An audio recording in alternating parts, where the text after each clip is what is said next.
សួស្តីទាំងអស់គ្នាថ្ងៃនេះវីដេអូថ្មីតាក់ទងជាមួយនឹងការធ្វើសាប៊ូទឹកដុសខ្លួនចេញពីសាប៊ូដុំវាថាយើងមានសាប៊ូដុំមួយទៅយើង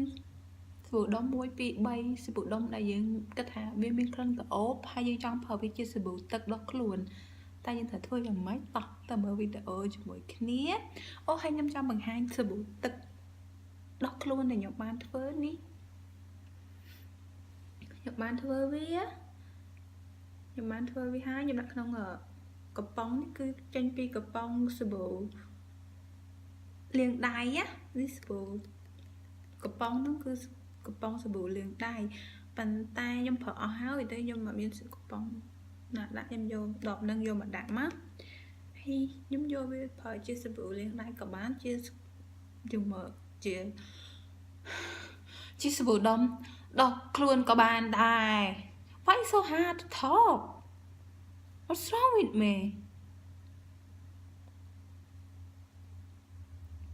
អ្នកទាំងអស់គ្នាស្ដាប់ខ្ញុំនិយាយទៅមានអារម្មណ៍ថាតឹងហ៎ខ្ញុំស្ដាប់ខ្លួនឯងនិយាយឡើងតឹងខ្ញុំនិយាយឡើងហត់អ្នកទាំងអស់គ្នាយកខ្ញុំនិយាយអត់ This is my my liquid body gel that I already make it from scratch and I put in this container that from my hand wash. Okay, so I use like body gel or hand wash in the bathroom. Okay, and the leftover I keep in this container from the shampoo. So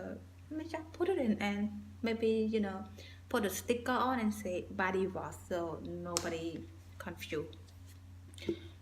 Okay, so this morning that I made this. Okay, and you can see the video. I will show you the video that I'm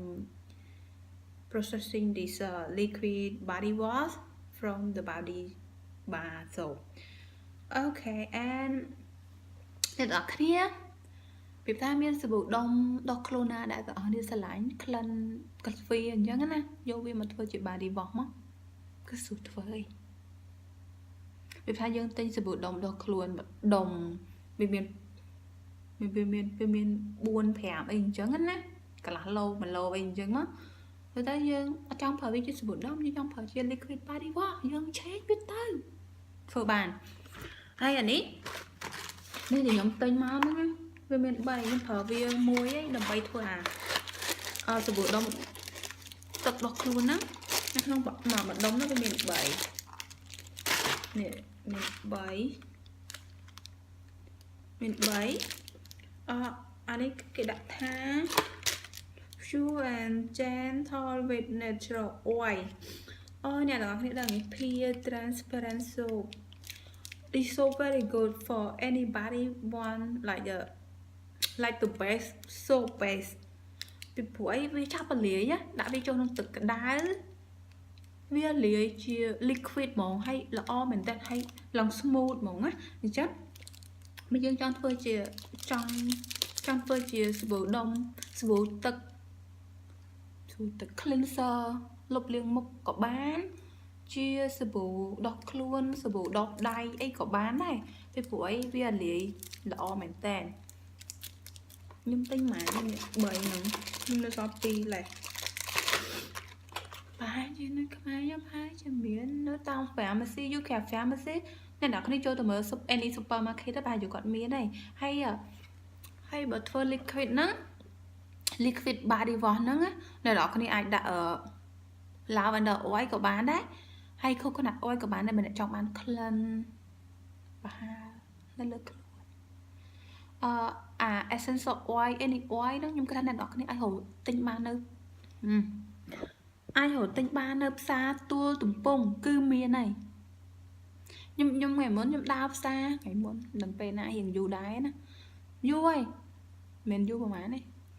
ឆ្នាំមុនហ្នឹងហើយគេមានលក់oil អីក៏គេមានដែរ essential oil អញ្ចឹងយកវាមកលាយមកដាក់ជួយជាមួយនឹង liquid body wash ហ្នឹងមកគឺក្លិនក៏អូហ្មងហើយបើយើងធ្វើខ្លួនឯងយើងធ្វើឲ្យខ្លួនឯងបែបថាជា liquid body wash ដែរលក្ខណៈដូចថា unique elegant unique ក្លិនមានតែមួយអីអញ្ចឹងណាអូខេទាំងអស់នេះតោះមកមើលវីដេអូរបស់គ្នា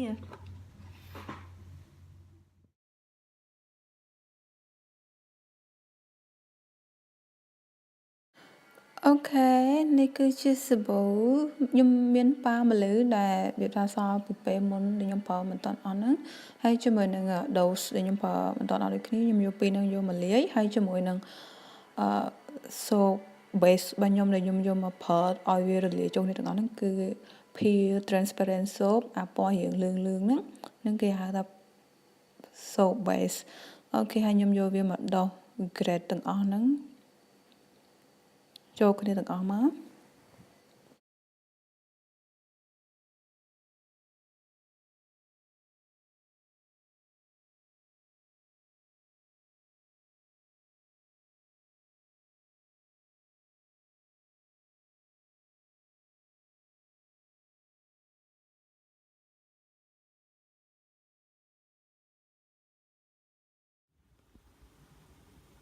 អូខេឥឡូវទឹកចាប់ដើមពុះហើយខ្ញុំនឹងបិទភ្លើងវាសិនខ្ញុំបិទហើយចាក់ទាំងអស់ចូលក្នុងទឹកក្តៅដែលខ្ញុំដាំពុះហ្នឹងឥឡូវខ្ញុំកូរវាឲ្យវាលាយសាប៊ូនឹងចូលគ្នាឲ្យកើតទៅជា liquid មួយឲ្យវាលាយចូលឲ្យសព្វចូលគ្នាកើតជា liquid ល្អមួយមកហើយខ្ញុំទុកវាឲ្យត្រជាក់ខ្ញុំនឹង transfer ខ្ញុំនឹងចាក់នេះសូបដែលខ្ញុំធ្វើហើយនេះចាក់ចូលក្នុងកំប៉ុងនេះខ្ញុំទូលពេលពួកខ្ញុំមានតែកំប៉ុងហ្នឹងតែមើលចាក់គ្រាន់អត់នេះគឺជាកំប៉ុងនេះគឺពី hand wash តែអញ្ចឹងដាក់ជាមួយនឹង body wash វាមិនជាបញ្ហាអ្វីទេបើយើងចង់ឲ្យពិតកង់យើងដាក់ sticker បិទ sticker នៅលើនឹងមួយមកអញ្ចឹងគ្រប់គ្នាដឹងថានេះគឺជា body wash អូខេឥឡូវខ្ញុំនឹង transfer វាចូលខាងហ្នឹងវាក៏បាក់ចាក់ពួកខ្ញុំអត់មាននេះខ្ញុំបាច់យកសុទ្ធ Thank you so much for watching. I hope you guys, support me by like and subscribe to my channel, and I will, have some